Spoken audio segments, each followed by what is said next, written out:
Continuamos en Forinvest 2020 y ha llegado el momento de hablar del Instituto de Crédito Oficial y lo hacemos con su presidente, con José Carlos García de Quevedo. José Carlos, bienvenido.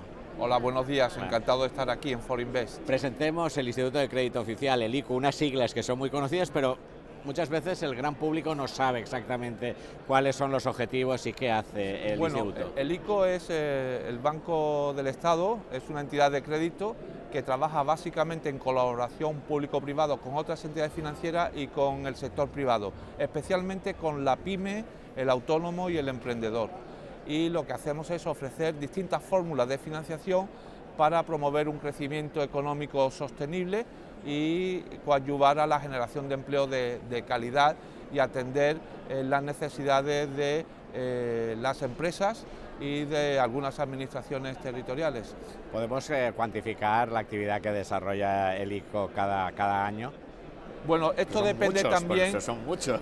Esto depende también del año, del proceso de ciclo económico, etcétera, pero digamos que el pasado año, por ejemplo, el ICO movilizó unos 6.500 millones de euros en todas sus modalidades de financiación, tanto en líneas de mediación como en financiación directa, y a esto hay que sumarle también lo que ha movilizado la filial de ICO, que es Axis, en Private Equity, en capital riesgo, para apoyar a los emprendedores a través de sus tres fondos, entre otros Fondico Pyme y Fondico Global.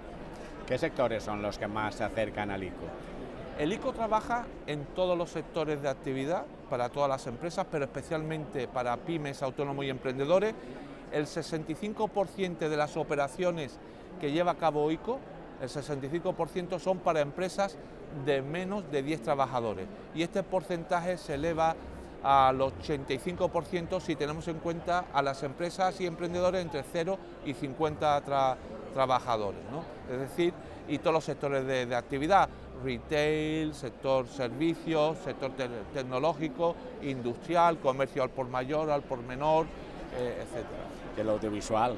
Por supuesto, a través del convenio de Radio Televisión Española tenemos un convenio que funciona francamente bien para largometrajes, cortometrajes de toda índole, y el ICO siempre apoya al sector audiovisual, por supuesto, y a las producciones. ¿Qué protocolo tiene que seguir un empresario que quiera acceder a un crédito del ICO? Pues si es un crédito de pequeño importe, lo suyo es que vaya a su banco, al banco con el que trabaje. Todos los empresarios trabajan con más de un banco, y pida una línea ICO. Si está pensando a largo plazo y actividades en España, puede pedir la línea ICO Empresa y Emprendedores, que podemos dar financiación hasta 20 años. Normalmente la financiación que estamos otorgando en más de un 40% es superior a 7 años, y más de un 60% de la financiación es superior a 5 años, con tipo de interés fijo o variable. La ventaja de ICO es que podemos llegar normalmente a plazos más largos, ahí está el valor añadido, que lo que hace la banca comercial normal, y además tenemos entre 1 y 3 años de carencia del pago del principal, lo que alivia la carga financiera en los primeros estadios de la financiación. Si lo que quiere la empresa es exportar o hacer negocios en el exterior, puedes ir a la línea ICO internacional, que es el espejo de empresas y emprendedores, pero para proyectos y actividades en el exterior de exportación de bienes o servicios. Después tenemos financiación a corto plazo, en España es crédito comercial, y para actividades internacionales crédito exportadores. Y es a 6 meses, descuento de confirming, descuento de facturas, etcétera, que ofrecen las entidades financieras. Las entidades financieras. Sí. Después tenemos para otro tipo de proyectos algo más grandes, financiación directa, también de manera complementaria. Aquí podemos ir y ayudar a empresas de cierto tamaño, mid-cap, a crecer y a expandirse en España, en Europa, en Latinoamérica, internacionalmente, y permitir cerrar estructuras financieras que más se adecúen, desde préstamos sindicados a Club Deal, a Project Finance, a garantías también y avales, según lo que necesite para presentarse en licitaciones en exterior.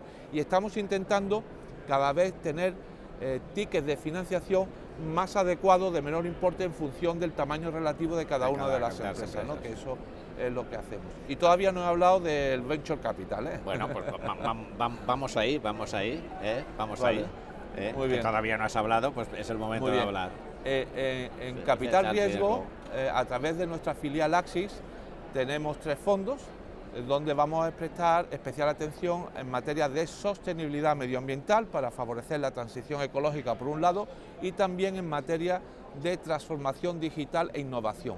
Estos son ejes transversales que afectan a todos los sectores y hay que promover, y eso lo estamos incorporando ya en las sucesivas convocatorias de Fondico Global, por un lado, y por otro lado, con Fondico Pyme, que está más próximo al emprendimiento, a través de Business Angel, a través de iniciativas de fondos diversificados que nos permite complementar iniciativas de crowdfunding y crowdlending, que está más próximo a los emprendedores, a las pequeñas y medianas empresas. Estamos insistiendo en esa fórmula. También tenemos una iniciativa de sostenibilidad e impacto social para empresas de economía social, de integración de colectivos sociales más vulnerables, etcétera, lo llevamos a cabo.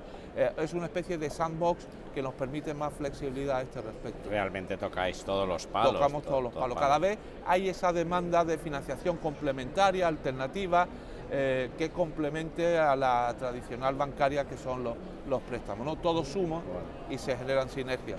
Hasta ahí, hasta ahora hemos estado hablando del texto, pero vamos a hablar del contexto, el contexto y la situación actual que tenemos, tanto a nivel español como a nivel europeo. ¿En qué momento se encuentra la economía y en qué momento se encuentran las finanzas y qué reto tiene el ICO? Bueno, los retos del ICO pasan por adecuarse y prepararse para el nuevo marco financiero plurianual de la Unión Europea 2021-2027, y estamos trabajando en ello. Hay que tener en cuenta que los fondos europeos y las iniciativas europeas son un referente para España, como no puede ser de otra manera. ICO ha contribuido, junto con el Banco Europeo de Inversiones, a movilizar el Plan Juncker y muchas inversiones de grandes proyectos de infraestructuras, logística, de transporte, pero también sociales, y de empresas, pequeñas y medianas empresas, y tenemos que prepararnos para afrontar ese nuevo marco financiero plurianual, que pasa por 4 ejes, que son transversales, que son transformación digital e innovación, sostenibilidad y transición ecológica, medioambiental, acción por el clima, la celebración del COP25 y la Agenda 2030, Objetivo de Desarrollo Sostenible, los 17 fundamental. ODS. El sector financiero, como eje catalizador de la financiación y de las inversiones, va a jugar un papel muy relevante, y ICO va a estar ahí, está ahí. Nosotros somos signatarios del compromiso colectivo de la acción por el clima. Todo lo que es el emprendimiento, España, nación emprendedora, para favorecer las iniciativas de empresarios, emprendedoras, emprendedores, y todo lo que es la inclusión social, la sensibilidad social, la sostenibilidad social, el talento, la educación, la formación, que permiten seguir generando empleo para reducir la tasa de desempleo, sobre todo el desempleo juvenil, que es uno de los retos que tenemos planteado en España, y que eso es fundamental, ¿no? A este respecto. En el contexto internacional, las tensiones comerciales Estados Unidos-China han afectado a la ralentización del comercio internacional, aunque ahora se están anteesperando, y